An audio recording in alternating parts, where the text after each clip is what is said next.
I'm here today with Therese Taylor-Stinson, one of the contributors to How to Heal Our Divides, An Abundance of Opportunities, which is the second in our How to Heal Our Divides series. Therese is an award-winning freelance author-editor and is a founding managing member of the Spiritual Directors Color Network. She's an ordained deacon and ruling elder in the Presbyterian Church, USA, and was the 2016 moderator for PCUSA's National Capital Presbytery. You can learn more at sdcnetwork.org. So Therese, thanks so much for joining us, and congratulations on all of your work.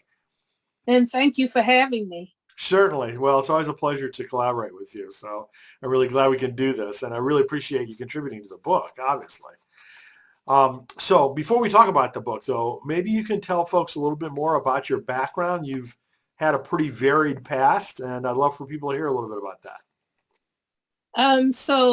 Currently I'm a retired Fed, and I was in the federal service for about 32 years, and I retired as a senior program analyst and an expert in federal regulatory activity. And so what I didn't know about that job was that basically there is a law that says that the federal government has to publish proposed regulations for the public to review and give comment before they can implement those regulations. And so I was gathering, along with a group of people helping, gathering all of the regulations, which usually ended up to be somewhere around the 500 number of regulations around the agencies. And then we would have to read them to make sure that they were complying with the law, and publishing what used to be like a yellow pages size book. Eventually, and now it is done mostly electronically, though they do still publish it in print as well.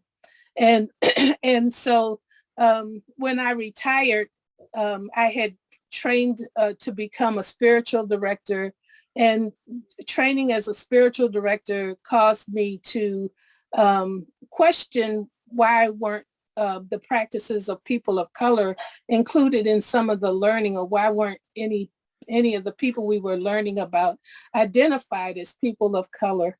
And so my final paper for Shalane was an exploration of Black spirituality and the art of spiritual direction, which I submitted as my final paper for Shalane, and then published it in Spiritual Directors International's Presence Journal. So that was my first publication. And it started back something that had sort of died out in me, this ability to see myself as a writer. So because of the need for wanting to see what could be said about people of color, or to draw more people of color to what we were doing, there was someone in the Shalane program with me, the only other person of color, and we wondered where others like us were. And so we wanted to write a book or something that helped other people of color to sort of identify with contemplative practice and ways of life. And so we wrote our first book after gathering up a network of people just to talk amongst ourselves about it. It took about 3 years. We gathered a group of people to write an anthology called Embodied Spirits. So that was our first book. So taking me from a time in my life where I thought, being a writer was not a good idea, to here I was not only writing books and everything, but editing them, and realizing that my start in federal service is what I was doing all along. Is editing was very similar to what I ended up doing in writing my first book, publishing. Wow, that's wild, isn't it? So talk, if you could tell us about, the Spiritual Directors of Color Network, kind of how did you get it started, and kind of what does it look like now? So as I mentioned, the only other person of color in the program with me, we began a conversation about where are other people of color. surely we aren't the only people who resonate or feel drawn to contemplative life. And what, most of the time when I would be involved in something, I would be the only person of color. So it was even, new that we were there together and able to have that conversation. And so when I wrote the article, it was my final exploratory paper for the Shalane program, then became an article. I went home from the end of that program and from having been at the Spiritual Directors International Conference that year that we were graduating, that was in the DC area. I went home and I started telling my friends about how we gathered a table at SDI, and other people were having the same questions that we were having. And so some of my friends started sending people toward me. We started reaching out to the people that we were at the table with at SDI. And then we started having conference calls, and we called ourselves the Spiritual Directors of Color Network. And we continued that about 3 years in. We wrote that first book, Embodied Spirits. And as we were writing that book, that was in 2014. 2008 was when we graduated from the program. The book published in 2014. And as that book was publishing, one of the people who was writing for us and also in the networks there, I have never heard of an organization actually publishing a book before they were incorporated. And so after that, I took another program from Shalane called The Soul of Leadership, and began to ask myself questions about why I hadn't gone to the next level.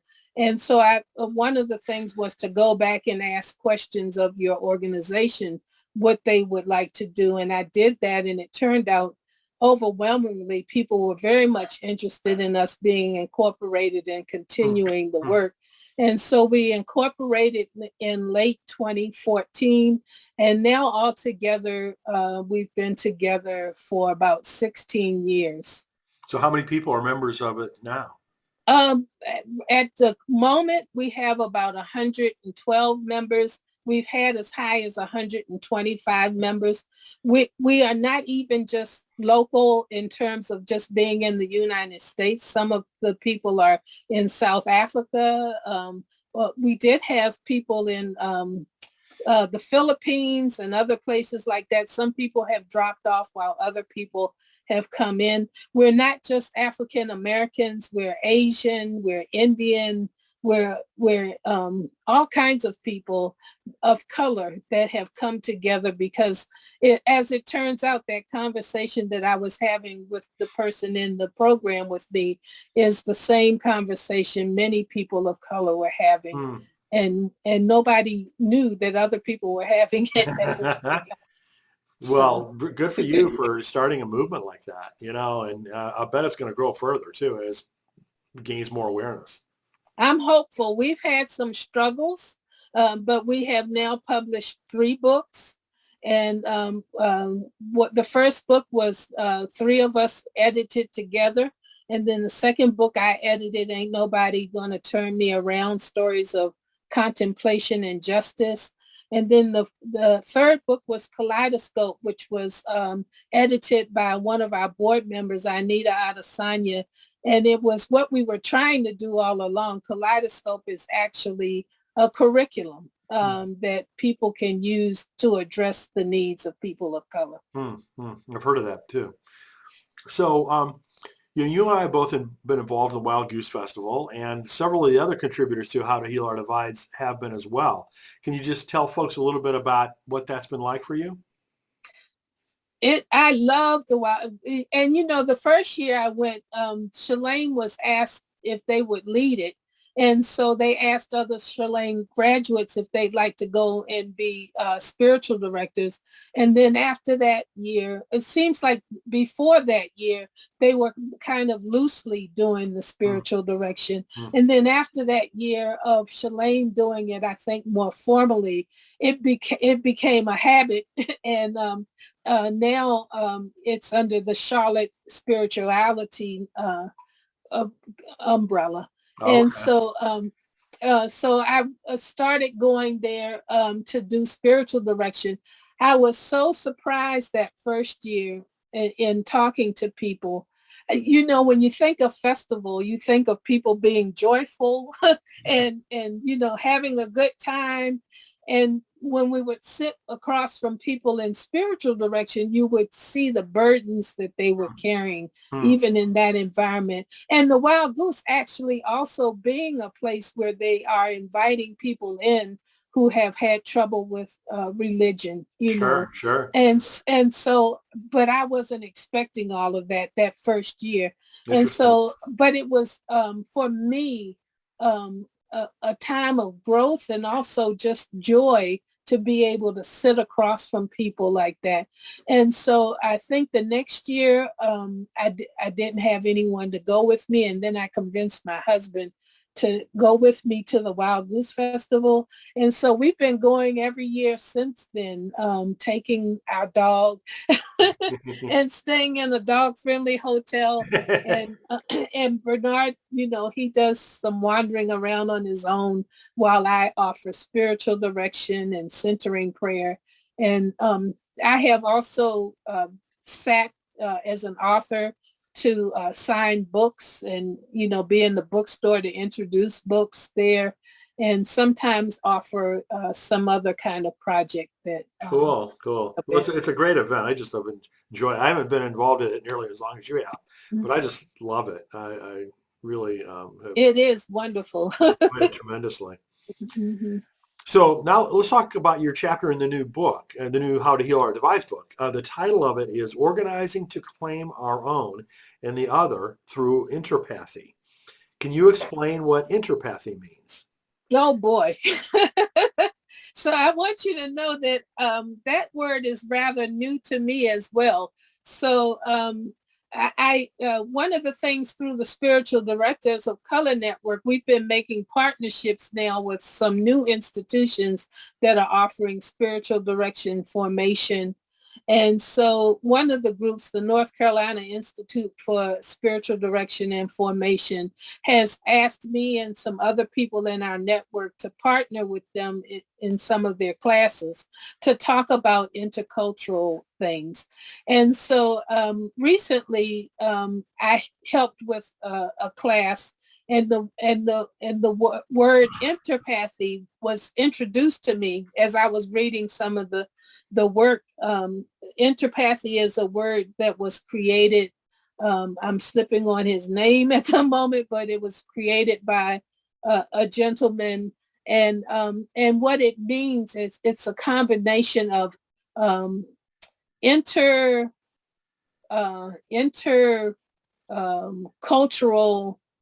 intercultural empathy. So interpathy is something that goes beyond empathy, in that it is actually, in my own words, the ability to be able to sit across from somebody who may be totally different from you, and the things they are saying to you may be completely foreign, but you are able to suspend whatever your cultural orientation has been in order to receive what the other has to Hmm, say. hmm, hmm. And in that interaction, eventually you develop, maybe a muscle, you could call it, for Yeah. being able to not cringe or feel protective of your own cultural ways of being, but to receive the other and even find love for the other, though you may still have some of your cultural ways of being that you cherish and they may have some that they cherish. I mean, it seems like a really important skill, honestly. Yes. when But when I first heard that word, I just went crazy, and we were preparing to offer the information to a class. Mary Kay Glazer, who happens to be one of the leaders for the North Carolina Institute, also was in my class, in my Shalane class with me. And so she reached out to me, but she usually gives us some information to look at so we know what the direction of the class. And when I saw this writing that she gave me on Interpathy. I just went crazy. I ended up doing a whole PowerPoint presentation. Good for you. And Good for it you. was well received, by the way. Cool. I can imagine. So in the chapter, you talk about the journey of an event that you led called Racial Awareness and Mindfulness, a mini festival of the arts, awareness, healing, and justice, which is kind of an incredible saga. Can you tell folks a little bit about that story? Yes. So where do I begin? I'm a storyteller, but as you know, I tell long stories. So where to begin? There's a pastor in my Presbytery, Dr. Glenn Zuber, who was starting something for the 1001 worshiping communities in the PCUSA. And it was called Iona, DC. And so he made arrangements to have space at Church of the Pilgrims, which is in downtown DC in the DuPont Circle area. And on Sundays, we would meet around 6 o'clock and have dinner. Sometimes in the summer, we'd be outside. It was a, nice recreational area outside, sometimes inside. Sometimes we would have speakers and have dinner together, talking about things. And so around some months after getting to know the people and being there, we were having a conversation about race. And it also was around the time that Barack Obama was being nominated as the president. And so one of the leaders said that they were also that at that same time, there were some police killings that began to happen. We probably not just beginning, but that we were becoming more aware of were happening. And so somebody in our group said that with Barack being nominated as a presidential candidate and everything, they thought we were in a post-racial society. And they couldn't understand, what this police killing and everything was all about. So, that was shocking to me to hear that. I don't believe there would be any African Americans that actually didn't know that there were still these issues going on. But anyway, it started the wheels turning, how can we address this? What can we do? So I go off to a Spiritual Directors International conference, and it so happens that they're addressing race, and this is probably the first time directly they had a workshop where they were addressing race. And it was with Cynthia Whitten-Henry and her partner, Shoinka Rahim, who Cynthia Whitten-Henry is one of the co-founders of Interplay. And Interplay is an artistic kind of form, which I think is very close to interpathy, except that the way Cynthia describes interplay, she uses the sympathetic and parasympathetic nervous systems and talks about how we are all connected, even if we don't think we are. And one of the ways she usually demonstrates that is she'll have you get in a circle and she'll stand in the middle and pretend to be falling forward. And you can feel her falling forward, and some people will even get a little off balance themselves in it to show us that the energy in the room actually does affect how we think. So I think this is really, interpathy is another way to think about it, but I think they're very much related, in that. And so Cynthia has this interplay project with SDI this year. And I was sitting with, and we were asked to it's called Changing the Race Dance, to talk to a partner about our experiences of race. And I was put with a younger white woman, and we were going back and forth. And we weren't supposed to go into any detail like I am now, but just to say, I can remember when I was 4 years old and somebody's father called me the N-word. And so the woman sitting across from me had no response. And then I would say, I can remember something else, and she couldn't really respond to me. And so at some point, I think the interplayers noticed maybe that. And so they stopped us and they gave us some more explanation about how we might frame these incidents. And so we go back to doing it again. And again, I'm having no problem telling her all through my life incidents that have happened to me. And she's being very quiet. And so we come to the end. I'm gathering up my coat to leave, and she stops me and says, I want you to know that I was having trouble finding anything to say while you were sharing your experiences, but I want you to know that you've had an influence on me. I am a special ed teacher in a school in the Midwest, and you made me realize that I'm doing some things wrong. And I'm going back to my school and change some of those things. Wow. And so I left there running around like an evangelist. I went back to National Capital Presbyterians. We've got to have Cynthia and Shoenka come and, do this changing the race dance we had open spaces at our Presbytery meetings. And so anyway, one thing led to another. And it wasn't going to be free to do this. And so they started telling me I had to go find my own money and all of this kind of stuff. So I did it. I don't know why. I was just so excited about it. I went through the Presbytery looking for churches or pastors or whomever that would, support this and everything. And it just had to be, we wanted to call the festival the Kairos Festival because we said it was God's time, because all of this was just coming together. I'd never really done that before. And so we found, we got support in one way or another from Howard University, the school across the street from a church. The church offered their space for us, and it happened to be a church that had all kinds of technology available to make it possible for us to do that. And so that was our first festival in 2016, I think it was. Tell people just a little bit about what a festival consists of.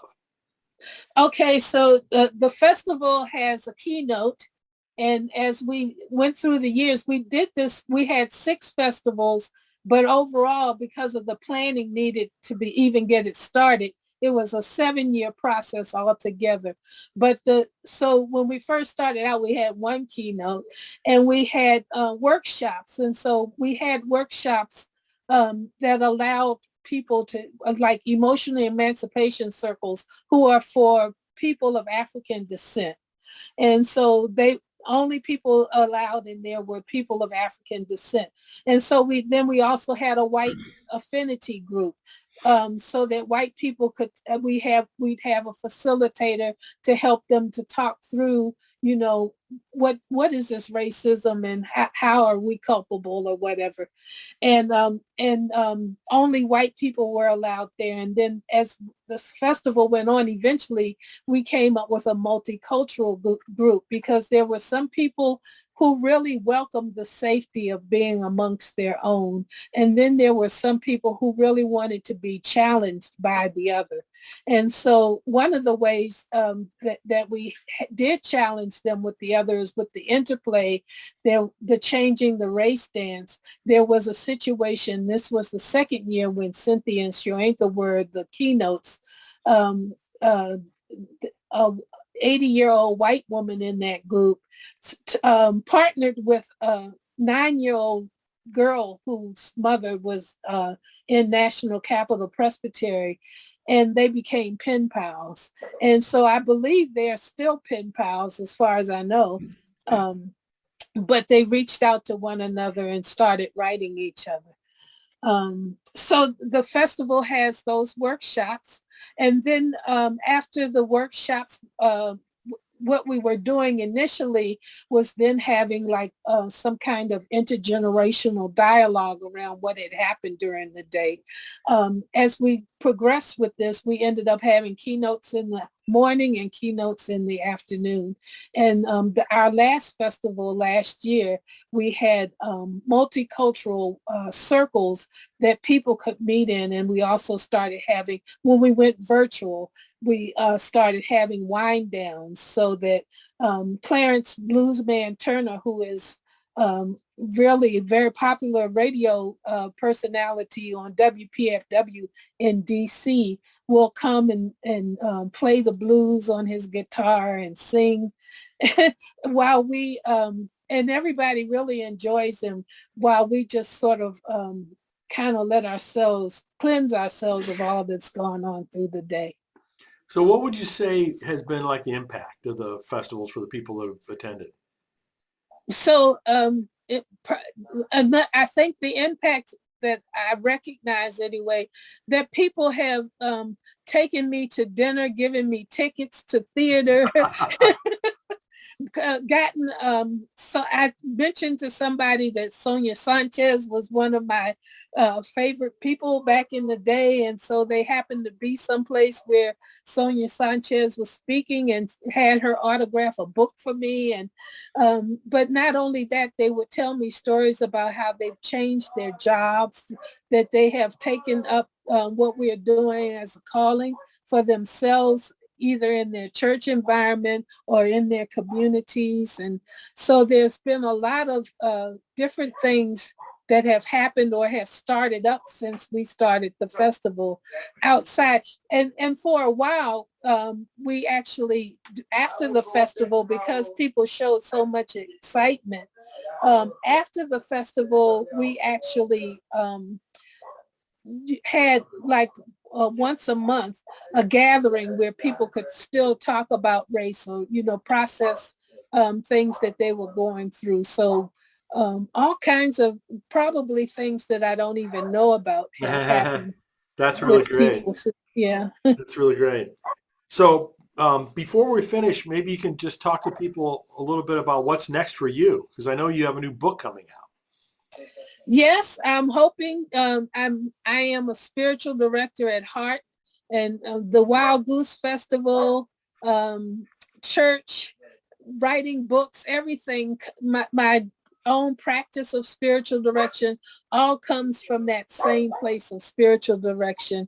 And so now I'm using my spiritual direction in a book that's called Walking the Way of Harriet Tubman, who I feel connected to and understand in a way, and want to talk about her spirituality and how all of it, and also for the bravery that she had, how she had to have emotional emancipation, some kind of internal liberation that allowed her, even with her illnesses and injuries, to continue to seek out freedom for the people, her family members, and the people that were around her. Wow. And it's coming out from Broadleaf Books. So yes, Broadleaf everyone Books. should watch for that soon. Well, again, you can read Therese's chapter in the new How to Heal Our Divides book, and you can learn about the entire How to Heal Our Divides effort at howtohealourdivides.com. So Therese, thanks so much for spending some time with us, and really appreciate your work. And thanks for being a part of this whole effort. Thank you for having me, Brian. It's a real pleasure.